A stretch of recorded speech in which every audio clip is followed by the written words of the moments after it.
start with this card. I got this example from Catherine Pooler. She made a card similar to this. Hers was a little bit more busy, so I just incorporated her design, but with a little bit of me in it. So I took the card base is the Crumb Cake by Stampin' Up. All the cardstock is from Stampin' Up.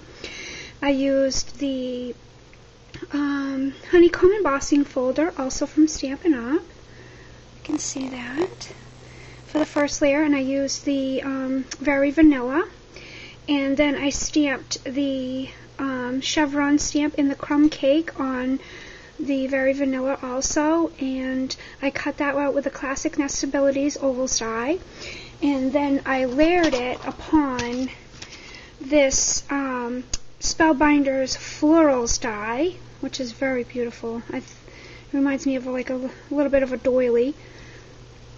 So I used that for to put on top of this layer, and I just sponged the edges with the Island Indigo color, which also I did a layer, a 2-inch strip layer, which of the Island Indigo paper here, and I used a border punch on the bottom, and then I just cut out a banner from the it's a pack from Stampin' Up. It's a 6.5 by 4, I think.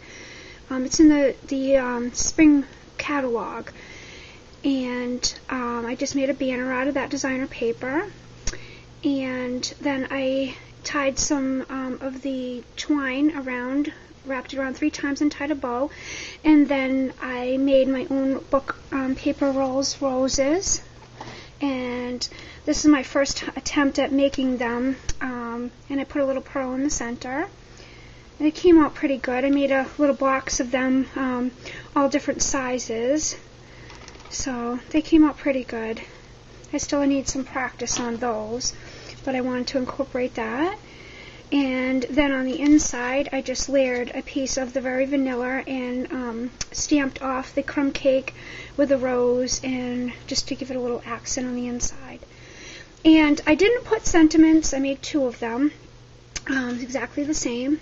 Oh, and I fussy cut out the rose, and then I used my Stampin' Up white markers to color it in, and then fussy cut it out. And I, as I was saying, I didn't put a sentiment on yet, because I sometimes just leave them off and then put them on as needed, which I'll probably end up putting right here, maybe in a little banner style also. Hey, the happy birthday or thank you, whatever the occasion may seem fit. So there's that card using that stamp set, and I also made this card. The card base is using the Raspberry Ripple. I believe that's an in color. And I stamped the chevron again, and I actually directly stamped it on the Florals oval die instead of making 2 layers. I just used this 1 layer, and then I sponged the edges with the Raspberry Ripple also, and stamped this "Thanks so much" sentiment on the inside. And this I used the Whisper White stock, and then stamped the chevrons in the coordinating color of the Raspberry Ripple and the Crumb Cake. Colored the rose with my Stampin' Up markers and fussy cut that out. And then up here, I thought it needed a little bit more accent. It was kind of plain. I don't know if you can see it very well, but I used this little Cuttlebug embossing strip.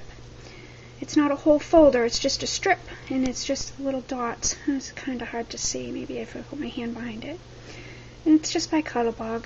So I thought that gave it a little more accent on top instead of just leaving it plain. And then on the inside of this one, I stamped it in the coordinating color as I did with the other rows. And I can write a sentiment inside. And I made 2 of those. So if you have any questions, feel free to ask, and I thank you for watching.